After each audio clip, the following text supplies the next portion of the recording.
Okay, we're going to study Henry Dreyfus here a little bit. Henry Dreyfus, again, another industrial designer of notable fame in the world, in the United States.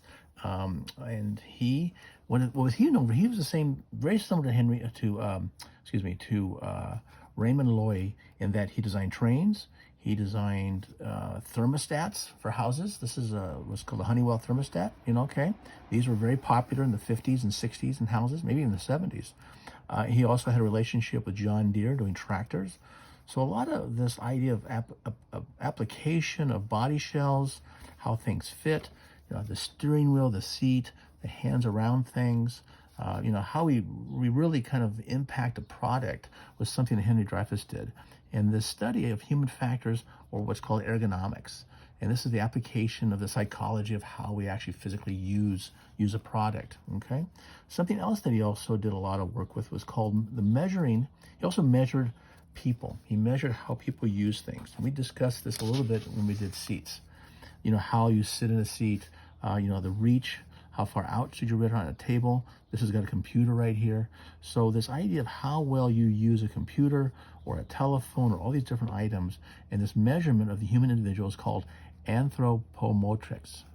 Okay, so anthropometrics basically is the study of the human individual, how well he uses the product, he or she uses the product. Okay, so one of the things that he was also notable for, other than the study of how to actually fit people to things, was his telephone. Okay, this came out. This was very popular by Bell Systems between 1950 and 1984. Okay, lasted a long time. It was called a Western Electric 500. This type of telephone, very interesting shape, very complex. And I thought we could draw this, but I thought it would be very interesting, other than just drawing this telephone, that we would actually do the history of telephones. Okay, so I think it's very relevant today to understand where our past is. Industrial design is also understanding your past as well as your present, and of course how to create the future. So bottom line, how do you create the future of products? You create the future by knowing the past.